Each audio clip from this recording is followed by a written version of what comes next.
अस्सलाम वालेकुम and welcome to my channel. आज हम क्वेश्चन नंबर 5 करेंगे। ठीक है, तो चलें इसको समझने की कोशिश करते हैं। इसके बाद क्वेश्चन नंबर 6 हम खुद करेंगे। ठीक है। अच्छा, अगर आपको परचेजेस और जो है सेल्स में कंफ्यूज होती है ना, तो आप परचेजेस को इस तरह से लो जैसे कि आप कोई चीज़ खरीदने जाते हो। ठीक है, तो आप सामान तो ले आते हो बेचने के लिए, जो आप सामान खरीदते हो उसके बाद आप उसको क्या देते हो, कैश देते हो। ठीक है, फिर आप लेकर आते हो सामान अपनी शॉप पे फॉर एग्जांपल, तो उसमें से कुछ जो है वो डिफेक्टेड गुड्स निकल आती हैं। तो आप क्या करते हो, वो डिफेक्टेड गुड उसे रिटर्न करने जाते हो, उसके बदले वो आपको क्या दे देता है, कैश दे देता है। तो जो आपने डिफेक्टेड गुड्स उसको दी ना, तो वो जब आप रिकॉर्ड करोगे ना अपनी क्या उसमें जर्नल में, तो आप इसको परचेज रिटर्न एंड अलाउंस कहोगे। ठीक है, और जो है इस तरीके से आपका ये जो है सेटल हो जाएगा। अच्छा, अगर आप जो है परचेजेस करते हो क्रेडिट पे, यानी आप उसको सामान तो ले आते हो, आप उसको कहते हो कि मैं बाद में पेमेंट करूँगा, तो आप क्या लिखोगे, परचेजेस लिखोगे और अकाउंट पेबल लिखोगे। आप वो अकाउंट पेबल क्यों ओपन करते हो, क्योंकि वो एक रिमाइंडर होता है कि आपको जो है सामने वाले बंदे को पेमेंट करनी है। अच्छा, अकाउंट पेबल के साथ आप उसका नेम भी लिखते हो, क्योंकि आपको ये भी पता होना चाहिए कि किसको आपको पेमेंट करनी है और कितनी करनी है। ठीक है, तो इसलिए हम अकाउंट पेबल लिखते हैं।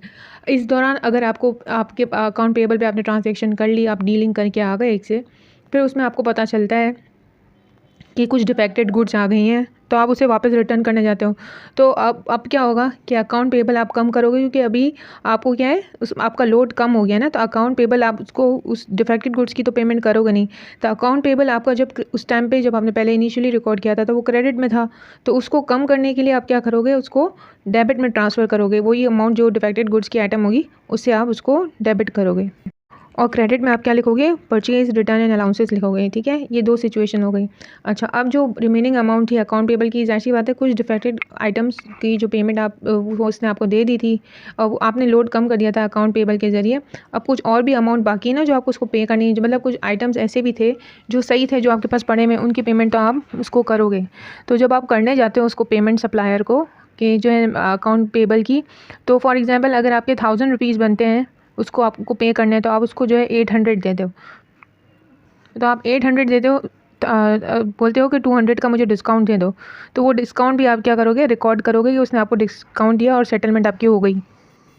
तो अकाउंट पेबल तो आप पूरी सेटल उससे करके आ गए हो ना, तो अकाउंट पेबल आप 1000 रुपीज़ से क्लोज़ कर दोगे। ठीक है, उसके बाद जो है आप क्या रिकॉर्ड करोगे, परचेज डिस्काउंट ऑफ़र करो, लिखोगे कि भाई उसने मुझे डिस्काउंट दिया है। तो वो आप किधर लिखोगे, क्रेडिट साइड पे लिखोगे 200 का डिस्काउंट दिया है, और आपने जो है उसको क्या पेमेंट कर दी है, कैश में पेमेंट कर दी है, तो आप जो है 800 वो रिकॉर्ड करोगे। ठीक है, आहिस्ता आहिस्ता आपको समझ आएगा। किसी को स्टोरी टाइप समझ आता है तो इसलिए मैंने एक्सप्लेन कर दिया। अपनी नेक्स्ट वीडियो में इंशाल्लाह मैं आपको सेल्स का इसी तरीके से पूरा समझाऊंगी। तो चलें अब इसको समझते हैं। एक और बात आपने याद रखनी है, परचेजेस जब के अपोज जो है वो परचेज रिटर्न एंड अलाउंसेस होते हैं और परचेज डिस्काउंट होते हैं। ठीक है, ये दोनों जो है परचेज के अपोजिट होते हैं, यानी परचेज अगर डेबिट टाइप ऑफ अकाउंट है तो परचेज रिटर्न एंड अलाउंसेस, और परचेज डिस्काउंट जो है वो क्रेडिट का वो आइटम है। ठीक है, चलिए इस सवाल को करते हैं। ये सलीम का जर्नल है। ठीक है, इसकी पहली ट्रांजैक्शन है, सलीम ने अपना बिजनेस स्टार्ट किया था ₹50,000 से। तो हम लिखेंगे कैश और कैपिटल, जो कि बिज़नेस स्टार्ट करते वक्त जो एंट्री पास होती है, कैश और कैपिटल हमने वो लिख दिया। फिर सेकंड हमारी एंट्री है परचेज गुड्स फॉर ₹35,000। यहाँ पे ₹35,000 आ रहा है, इट मीन्स कैश की डीलिंग हुई है। ये बात आपको याद रखनी है, क्योंकि क्वेश्चन नंबर 3 क्वेश्चन नंबर 4 में जो है बार बार कैश के साथ 4 आ रहा था, और उसकी नरेशन में भी 4 है। ठीक है, तो इट मीन्स कि कैश डीलिंग हुई थी, इसलिए हम यहाँ पे परचेजेस और कैश लिखेंगे। यानी हमने परचेज़ किया 35,000 और उसको हमने का सामान परचेज़ किया और उसको हमने क्या देकर आए, हम उसे कैश दे के आए, तो उसको हम 35,000 क्रेडिट में लिखेंगे। अब सोल्ड गुड्स फॉर ₹48,000 है थर्ड ट्रांजेक्शन, उसमें हमने क्या किए, कैश सेल्स किए हैं। ठीक है, तो कैश को हम डेबिट में लिखेंगे, हमारे पास कैश आ गया, और सेल्स यानी रेवेन्यू हमारा अकाउंट है, उसको हमने क्रेडिट साइड पे कर दिया।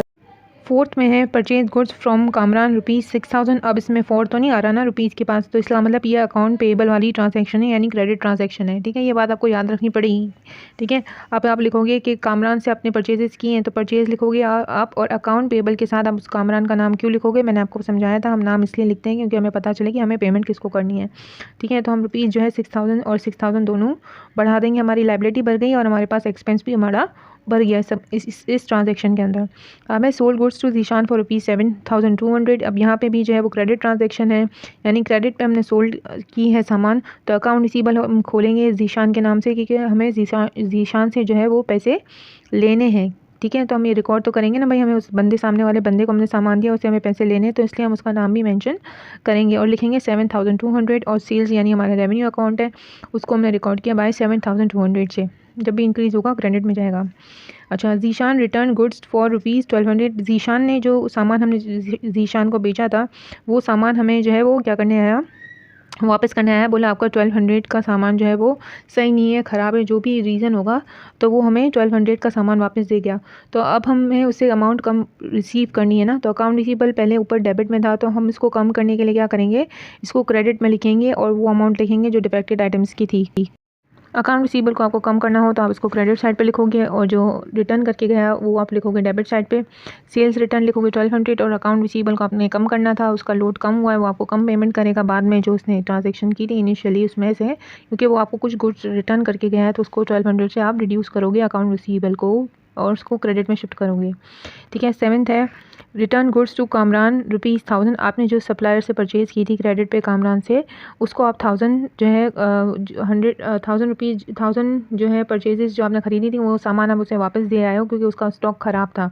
ठीक है। तो आप पे जो है अकाउंट पेबल का लोड कम आएगा, इसलिए आप अकाउंट पेबल क्रेडिट साइड पे इनिशियली आपने रिकॉर्ड किया था, उसको कम करने के लिए आप डेबिट में लिखोगे। डिफेक्टेड जो आइटम्स हैं जो आपके पास आ गए थे वो तो आपको अब 1000 रुपये उसको कम करने, जब भी आप पेमेंट करने जाओगे तो 1000 रुपये आप कम दोगे, इसीलिए ये ऊपर रिकॉर्ड हुआ है। और नीचे आप लिखोगे परचेज़ रिटर्न। मैंने आपको बताया परचेज़ रिटर्न जो है परचेज़ के अपोज होता है, ये बात मैंने अभी आपको बताई थी।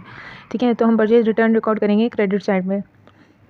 8 हमारी ट्रांजेक्शन है receive from Zeeshan on account ₹5000। अब ज़ीशान जो है वो हमें पैसे देकर गया है, 5500 दिखे गया है, तो हमारे पास कैश आ गया और अकाउंट रिसीवेबल का लोड हमें कम करना है, उसका दिखाना है कि भाई आपने हमें दे दी है पेमेंट, तो अकाउंट रिसीवेबल को हम क्रेडिट साइड पे लिखेंगे 5500 से।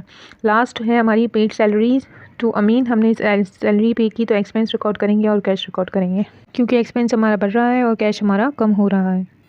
अगर आपको क्वेश्चन नंबर 5 समझ आ गया है तो क्वेश्चन नंबर 6 आप खुद करने की कोशिश करिएगा तो आपको समझ आएगा, और मैं अपनी नेक्स्ट वीडियो में भी क्वेश्चन नंबर 6 आपको करके दिखाऊंगी।